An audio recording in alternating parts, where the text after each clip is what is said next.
मुलांना तुम्ही बाहेरचा खाऊ देताय का? तर हा व्हिडिओ पाहिल्यानंतर तुम्ही मुलांना अजिबातसुद्धा बाहेरचा खाऊ देणार नाही. हाय हॅलो नमस्ते, स्वाती सांडवर या यूट्यूब चॅनलवर तुम्हा सगळ्यांचं अगदी मनापासून स्वागत करते. तर इथे मी 5 बटाटे घेतलेले आहेत. तर आपल्याला या ठिकाणी बटाटे उकडून घ्यायचे आहेत.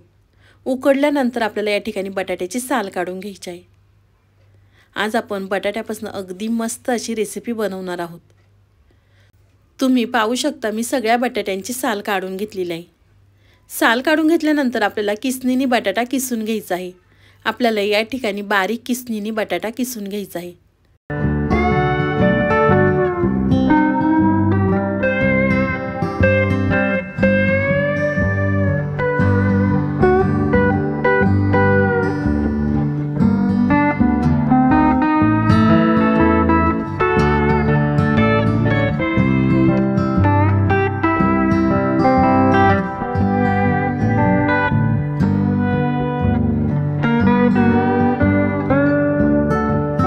तुम्ही या ठिकाणी पाहू शकता मी सगळे बटाटे किसून घेतलेले आहेत.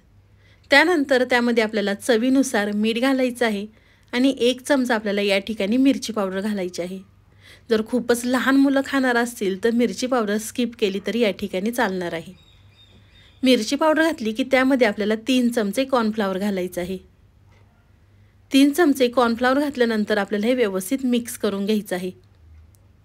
तोपर्यंत तुम्ही आपल्या चॅनलवर नवीन आला असेल ना तर प्लीज एक सबस्क्राईब नक्कीच करा. तर 3 चमचे कॉर्नफ्लॉवर घातल्यानंतर त्यामध्ये आपल्याला 2 चमचे तेल घालायचं आहे. तर या ठिकाणी मी कच्चंच तेल वापरलेलं आहे, तेल गरम करून नाही घातलेलं. तर या ठिकाणी 2 चमचे तेल घातल्यानंतर इथे मी हाताने व्यवस्थित हे मिक्स करून घेते. तुम्ही मुलांना छोट्या मोठ्या भुकेसाठी किंवा आपण मुलांना काय करतो बाहेरचे चिप्स वगैरे देतो, ते न देता हे बटाट्याचे छोटे छोटे बॉल्स करून दिले तर मुलंसुद्धा अगदी आवडीने खातील. तेल घातलं तर इथे मी एकसारखं हे मिक्स करून घेते. तुम्हाला जर थोडंफार कॉर्नफ्लॉवर कमी जास्त या ठिकाणी लागू शकतं. जर बटाटा खूपच सैलसर वाटला तर तुम्ही अजून 1 चमचा कॉर्नफ्लॉवर घातलं तरी या ठिकाणी चालणार आहे. तुम्ही या ठिकाणी पाहू शकता मी बटाटा व्यवस्थित मिक्स करून घेतलेला आहे. मिक्स केल्यानंतर ह्याचे आपल्याला छोटे छोटे बॉल्स तयार करून घ्यायचे आहे. तोपर्यंत तुम्ही माझा व्हिडिओ इथपर्यंत पाहिलाच आहे आणि अजूनसुद्धा व्हिडिओला लाईक केलं नसेल ना तर प्लीज एक लाईक नक्कीच करा. साईडचं बेल आयकॉनसुद्धा प्रेस करा म्हणजे तुम्हाला माझ्या व्हिडिओचं नोटिफिकेशन सगळ्यात आधी येईल. तर तुम्ही या ठिकाणी पाहू शकता मी छोटे छोटे बॉल्स तयार करून घेते.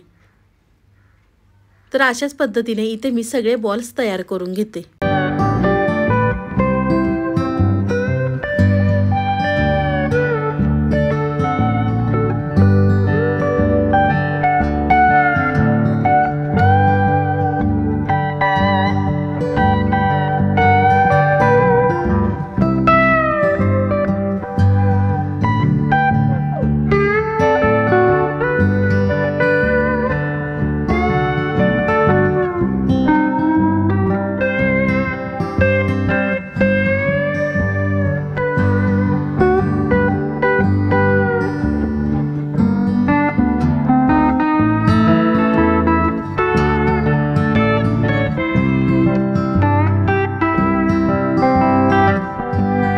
तुम्ही या ठिकाणी पाहू शकता मी सगळे छोटे छोटे बॉल्स तयार करून घेतलेले आहे.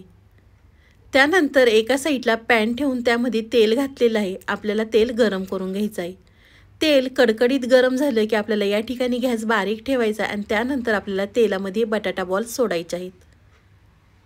तर खूप जास्त जवळ सोडू नका. या ठिकाणी तुम्ही पाहू शकता अगदी व्हिडिओमध्ये दाखवते त्या पद्धतीने तेलामध्ये सोडा. तर मी सगळ्या बॉल्समध्ये थोडं अंतर ठेवलेलं आहे. तर तेलामध्ये बॉल सोडल्यानंतर एका साईडनी तळल्यानंतर आपल्याला दुसऱ्या साईडनी सुद्धा तळून घ्यायचे आहेत. तुम्ही जर मुलांना एकदा करून दिलं ना तर मुलं आठवड्यातनं 2 ते 3 वेळा तुमच्याकडे नक्कीच करून मागतील. छोट्या मोठ्या भुकेसाठी अगदी झटपट तयार होतात. तर एक साईडनी तळल्यानंतर या ठिकाणी मी दुसऱ्या साईडनी सुद्धा पलटी करून आपल्याला दुसरी साईडसुद्धा तळून घ्यायची आहे. आणि खूप जास्त तेलकटसुद्धा होत नाही. अगदी मस्त लागतात खायला हे बटाटा बॉल्स. तर इथे मी दुसऱ्या साईडनी सुद्धा तळून घेते. तुम्ही मुलांना टिफिनसाठी सुद्धा देऊ शकता. सकाळची खूप घाई गडबड असते त्यामुळे आदल्या दिवशी रात्री बटाटे उकडून फ्रीजमध्ये ठेवले तरी चालतात. सकाळी बटाटे फ्रीजमध्ये बाहेर काढले की अगदी झटपट हे बॉल्स तयार होतात. तर तुम्ही या ठिकाणी पाहू शकता दोन्ही साईडनी सुद्धा मी तळून घेतलेलं आहे आणि रंगसुद्धा किती सुंदर आलेला आहे तुम्ही पाहू शकता. त्यानंतर या ठिकाणी मी चाळणीवर हे सगळे बॉल्स काढून घेते. काही एक्स्ट्राचं तेल असेल तर या ठिकाणी ते निघून जाईल. तर सगळे बॉल्स चाळणीवरती काढल्यानंतर अशाच पद्धतीने इथे मी दुसरेसुद्धा बॉल्स तळून घेते. तर तुम्ही या ठिकाणी पाहू शकता मी दुसरेसुद्धा बॉल्स तळून घेतलेले आहे. तर अशाच पद्धतीने इथे मी सगळे बॉल्स तयार करून घेतलेले आहे. तुम्ही टोमॅटो केचप संग किंवा मेयोनीज संग किंवा तसेसुद्धा खायला अगदी छान लागतात. तुम्हाला ही माझी आजची रेसिपी कशी वाटली ती मला नक्कीच कमेंट करून सांगा. व्हिडिओ आवडला तर व्हिडिओला लाईक, कमेंट, सबस्क्राईब करायला विसरू नका. तुम्ही माझा व्हिडिओ कोणत्या शहरातनं पाहता ते सुद्धा मला कमेंट करून नक्कीच सांगा. तर चला पुन्हा भेटूया असाच एक छानसा व्हिडिओ घेऊन. तोपर्यंत बाय.